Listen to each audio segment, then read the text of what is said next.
So today I will discuss about how to read the Bible and or how to meditate the Bible. So reading the Bible carefully is equal to meditating the Bible. There are many two ways to read the Bible, and the first one is analyzing the Bible. The another one is meditating the Bible. So uh, in the divinity school of university, and you have to learn many three subjects: the church dogmatics and ethics and Bible study. And so in the university, you must learn how to read the Bible scientifically. You have to read. You have to study the history of the Bible, and you have to learn how authors compose the Bible or edit the Bible. This is a kind of a scientific way, and so only focusing on this, only focusing on scientific way, uh, leads us into lukewarm faith. So we can be nihilistic even we are Christian. So there are numerous nihilistic Christians in this world because scientific doctrine sometimes leads us outside of the faith, and we feel lukewarm against the Bible because Bible is just a kind of a scientific materials, and so not kind of a holy scripture. So we need another way of reading, and this is meditating the Bible. So and so as you know, the Bible, the style of the Bible is literature. The Bible is literature. Of course, the Bible is holy scripture, but the forms, the style of writing of the Bible is literature. So we can read the Bible as a form of the literature. So all great poet did books, literature, uh, as a form of living, not kind of a scientific analyzing or critics.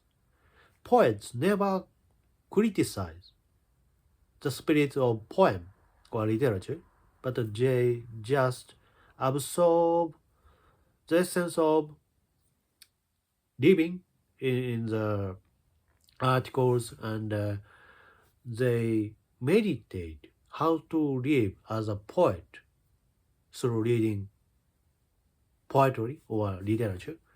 This is a kind of a meditation of artist, and its works for reading the Bible.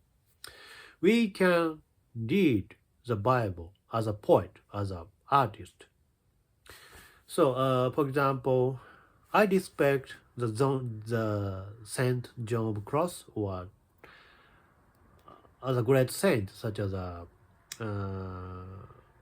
Teresa of Avila and Teresa of Lisieux, and all those great saint meditator were poets. They are poets, and they have specific sense to capture the essence of the Bible, the essence of the poetry, and and all of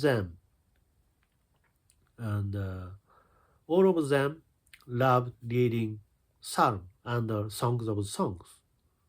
And psalm and song of songs are poetry, and we can directly connect to the essence of the Bible through reading these poetry section in the Bible. So we need meditate um, we need to meditate the landscape of the Bible. We need to meditate the sound of voices of Jesus. So Jesus teaches with a specific sound or voices, and he often offer us kind of a poetical way of life. He said, "Look at the sky and the sound, and look on a flower on the ground." This is a kind of a poetry.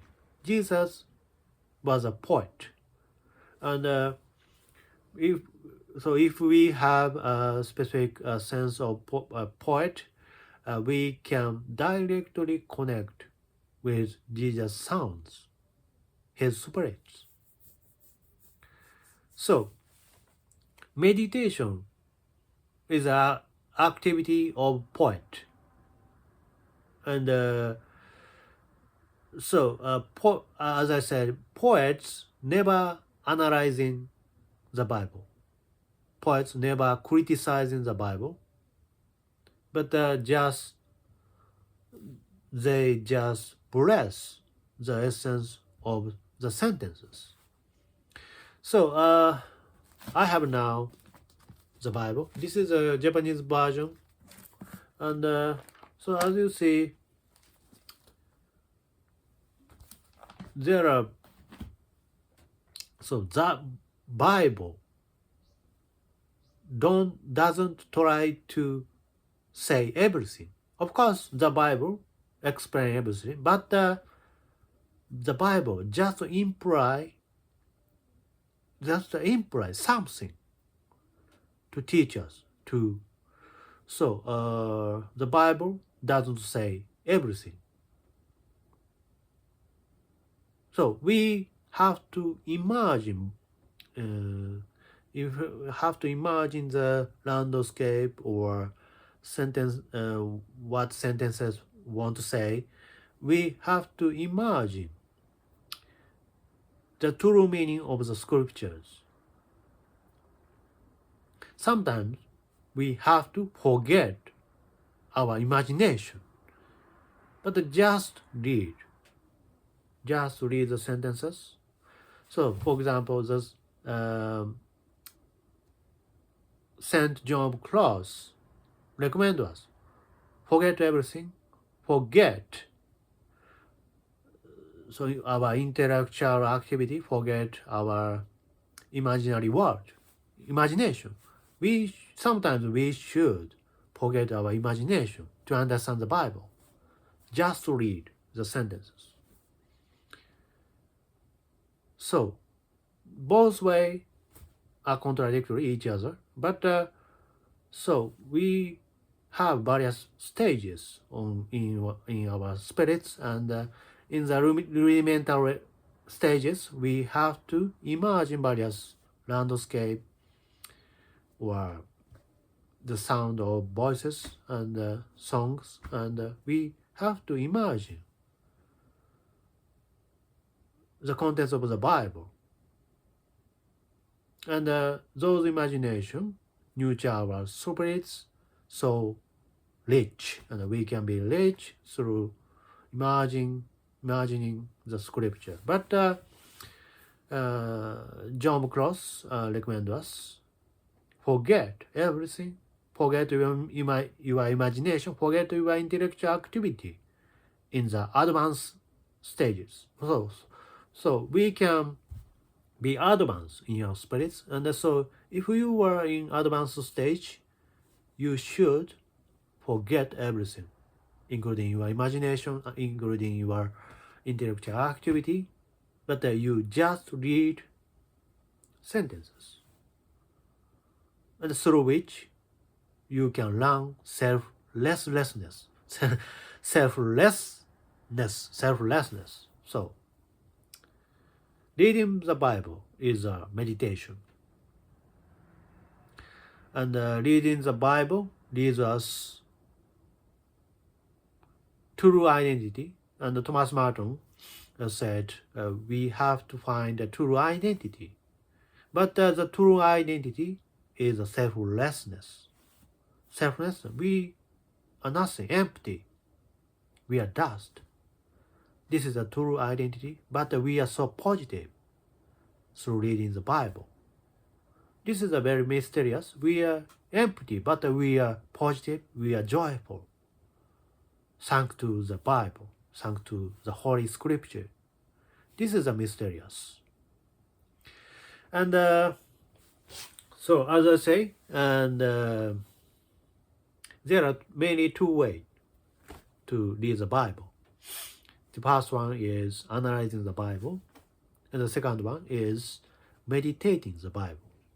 The first one matter for theologian, and we all should be a theologian, and so analyzing the Bible leads us some conflict or contradiction in our mind, and so analyzing the Bible causes various trouble in our faith. Analyzing the contents of the Bible make us feel disgusted, and sometimes those activity leads us into lukewarm faith. We became lukewarm through studying theology. It is very funny, strange, but some theologians fall into the lukewarm faith. Intellectual activity can be a temptation, but we need it because we need struggle, we need temptation to overcome our weakness. So theology, learning theology is a fighting. Learning theology is causing various trouble, but we need to fight ourselves intellectually. We need theological way. But to protect our faith, we need meditate the Bible. We need both two ways. And we should be a theologian, but we should be a meditator. So we don't need separate both of them. We need to separate one from another. And so this is a way of reading the Bible. So, thank you for watching.